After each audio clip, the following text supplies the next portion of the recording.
Assalamualaikum warahmatullahi ta'ala wabarakatuh.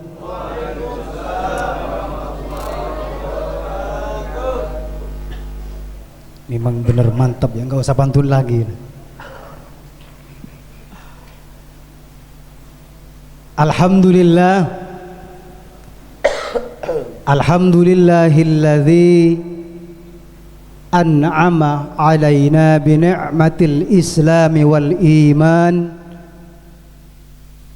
wa bi ni'matis sihha wal afiyah. Ashhadu an la ilaha illallah wahdahu la syarika lah wa ashhadu anna Muhammadan abduhu wa rasuluh la nabiyya ba'da. Allahumma salli wa sallim ala sayyidina wa maulana Muhammadin wa ala alihi wa ashabihi wa man tabi'ahu ila yaumiddin. Amma ba'd. Qala rabbi shrah li sadri wa yassir li amri wahlul 'uqdatam min lisani yafqahu qawli. Radina billahi rabba wa bil islami dina wa bi Muhammadin nabiyya wa rasula. Rabbana zidna ilman warzuqna fahman. Allahumma anfa'na bima 'allamtana wa 'allimna bima yanfa'una wa zidna ilman ila ilmina. Amin. Amin ya rabbal alamin. Yang kami hormati para habaib, para kiai, para asatidz, seluruh guru-guru kita semua, para sesepuh, para hujjaj, para hadirin semuanya yang tidak dapat kami sebutkan satu persatu namanya, namun tidak mengurangi rasa hormat kami.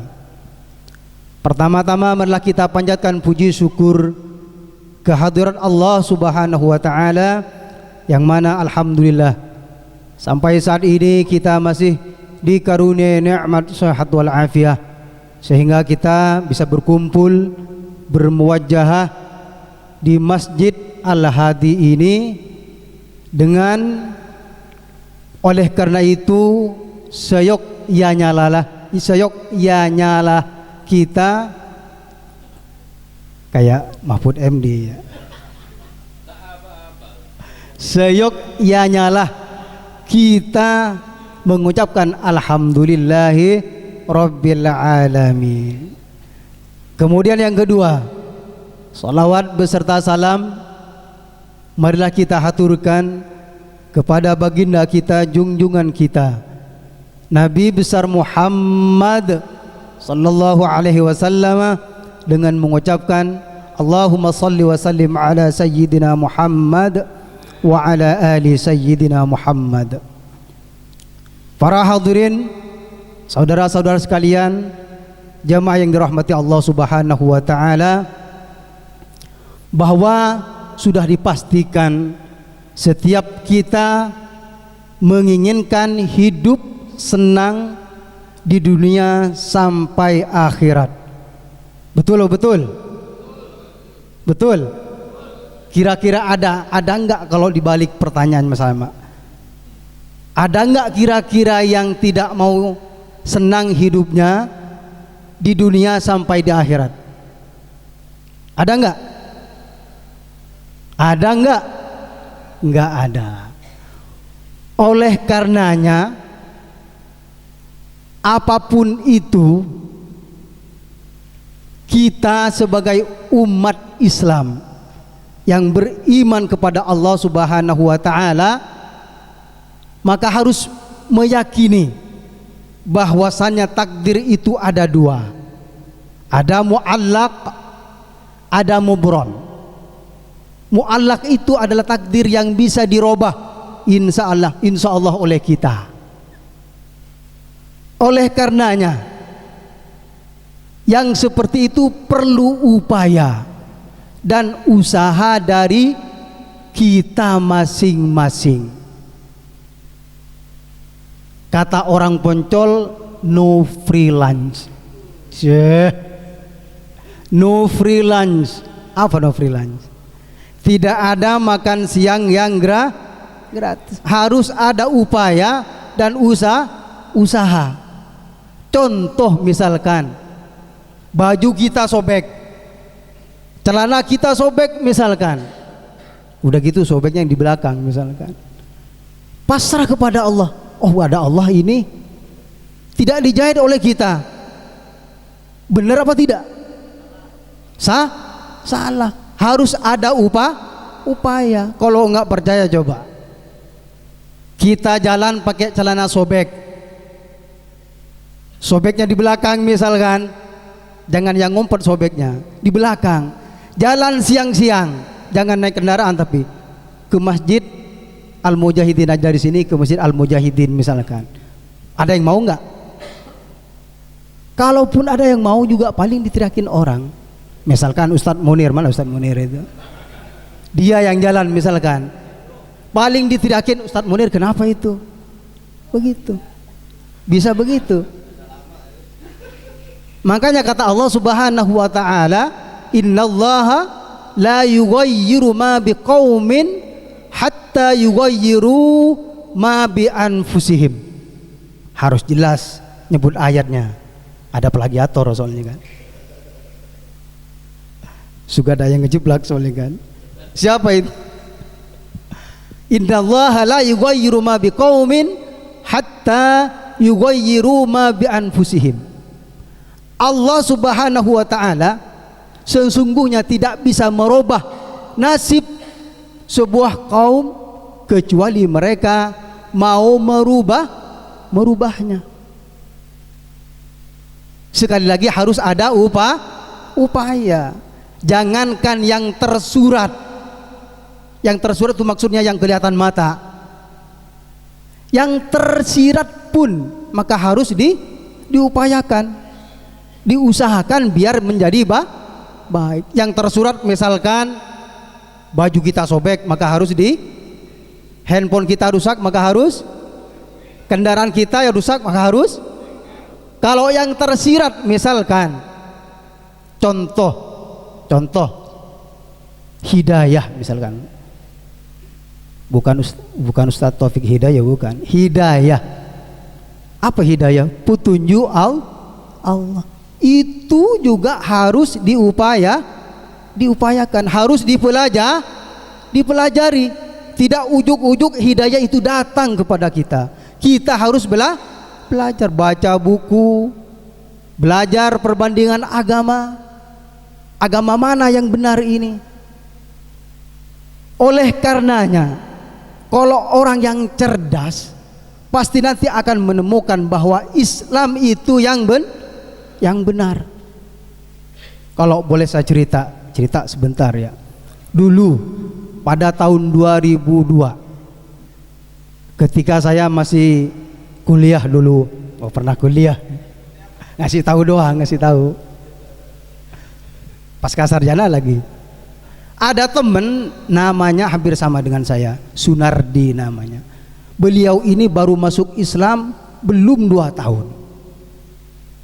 Tetapi kalau bicara tentang Islam, mahasiswa yang muslim itu rata-rata hampir kalah semuanya. Kenapa begitu? Karena beliau masuk Islam hasil belajar. Bahkan kata beliau, saya ini bukan masuk Islam, filosofinya begini, saya ini menemukan bahwa agama yang benar adalah Islam. Itu sudah pasti. Oleh karenanya kalau misalkan orang luar Islam masuk Islam, maka pasti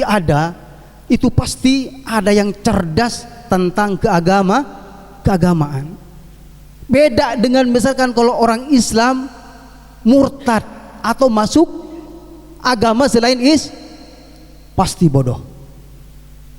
Tentang keagamaan pasti bodoh. Coba ada enggak? Gembel, pasti gembel. Tetapi kalau orang luar Islam masuk Islam, banyak yang cerdas. Mereka belajar dan menemukan bahwasanya agama yang benar adalah agama Islam. Itu karena upayanya tinggi, semangatnya tinggi. Kalau kita memang agama kita dari kecil, ma wajadana alaihi aba'ana. Apa kata orang tua? Kita tidak pernah belajar. Kalau saya pernah lingkari atau catat bahasa beliau ini, kata beliau begini: sesungguhnya dalam Islam ini yang tujuan utama apa? Yaitu untuk membuat makhluk lain termasuk manusia nyaman dan damai. Itu tujuannya setelah membaca syahadat dan sholat. Oh, kata saya ini sesuai dengan sabda Rasulullah sallallahu alaihi wasallam, al-muslim man salimal muslimuna min lisanihi wa yadihi. Kalau para kiai menghafal, orang Islam yang benar ini adalah ketika orang lain atau makhluk lain merasa nyaman ketika berkumpul dengan dia. Sekarang pertanyaan saya, kalau ada orang, misalkan ada orang lain tidak nyaman mau bicara dengan dia, mau kumpul dengan dia, berarti orang tersebut Islamnya harus dipertanyakan. Oleh karena terus belajar, jangan hanya ikut-ikutan, jangan hanya taklid, belajar. Kalau perlu kalimat-kalimat motivasi itu yang menggugah gairah, dalam kitab Idhatun Nasihin itu kan ada kalimat-kalimat untuk menyemangatkan gairah kita. Misalkan Subhanul Yaum Rijalul Ghad, misalkan pemuda hari ini harapan masa depan. Itu sudah barang tentu. Misalkan laisal fata may yaqulu kana abi walakinnal fata may yaqulu ha anada. Ustaz Taufik pintar, SPDI. Bukan anak muda kalau mengandalkan itu bapak, ini bapakku. Anak muda itu adalah yang berani mengatakan inilah saya. Begitu. Jangan mengandalkan orang tua. Orang tua alim pintar, kalau kita tidak belajar maka kita tetap bodoh. Karena ilmu itu tidak bisa diwariskan.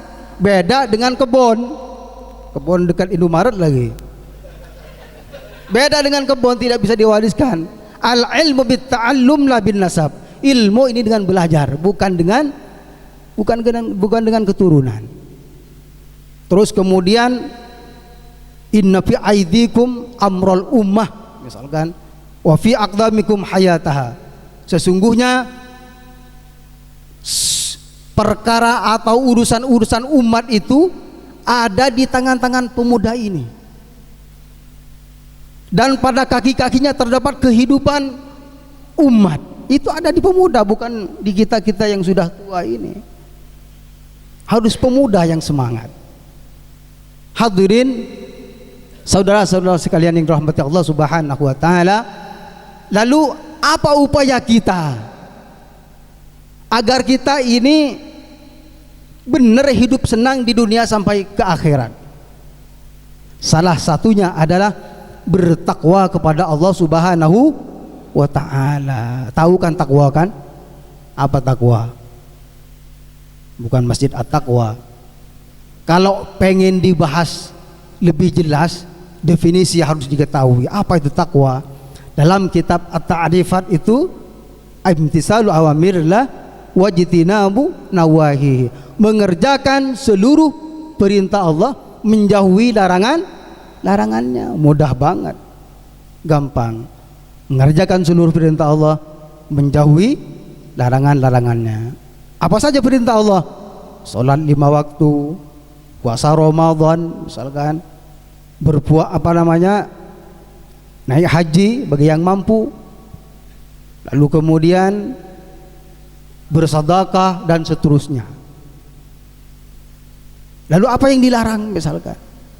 Tidak boleh nyolong, tidak boleh berzina, tidak boleh berghibah dan seterusnya. Oh, Pak Ustadz kayaknya berat sih kalau begitu. Saya itu kalau sholat terlambat mulu misalkan, seakan-akan memberatkan. Berat bagi orang yang imannya kurang. Tetapi kalau iman yang bagus, maka pasti bahwa ibadah itu, terutama sholat yang 5 waktu, akan menjadi vitamin, malah menyenangkan. Itulah kalau iman yang bagus. Contoh jelasnya Nabi Ibrahim. Nabi Ibrahim alaihissalam, jangankan hartanya, anaknya pun kalau sudah perintah Allah Subhanahu wa ta'ala disembelih. Kalau karena tidak diganti oleh domba oleh Allah, maka anaknya yang disembelih. Itu kalau orang imannya sudah ada. Tetapi kalau orang iman yang kurang, maka pasti apa yang diperintahkan oleh Allah Subhanahu wa ta'ala itu terasa berat. Lalu apa faidahnya? Banyak sekali faidah-faidah takwa ini, terutama dalam Al-Quran itu, wa may yattaqillah yaj'al lahu makhraja. Barang siapa yang takwa kepada Allah, maka dia akan diberi solusi terbaik oleh Allah Subhanahu wa ta'ala dalam kesulitan hidupnya. Wa may yattaqillaha yaj'al min amrihi yusra. Barang siapa yang bertakwa kepada Allah Subhanahu wa ta'ala, maka Allah akan mempermudah seluruh urusannya. Lalu kemudian dalam ayat lain, walau anna ahlal qura amanu wattaqau la fatahna alaihim barakatim minas sama'i wal ard. Andaikan sebuah kaum, sebuah penduduk di suatu desa bertakwa kepada Allah Subhanahu wa ta'ala, maka Allah pasti atau niscaya akan menurunkan keberkahan baik dari langit ataupun dari bumi. Tetapi kenyataannya apa kata Allah? Walakin kadzabu fa akhadnahum bima kanu yaksibun. Tetapi kenyataannya mereka mengkhianat, berdusta, tidak mau menerima yang hak yang datangnya dari Allah Subhanahu wa ta'ala. Fa akhadnahum bima kanu yaksibun. Oleh karena itu Allah Subhanahu wa ta'ala menyiksa mereka karena ulah mereka sendiri.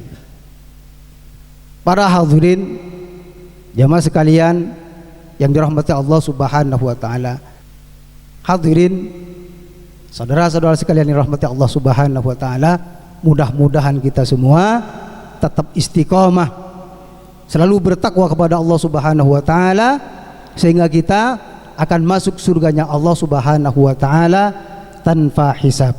Amin amin ya rabbal alamin. Wallahul muwaffiq ila aqwamit thoriq. Wal afu minkum. Wassalamu alaikum warahmatullahi wabarakatuh.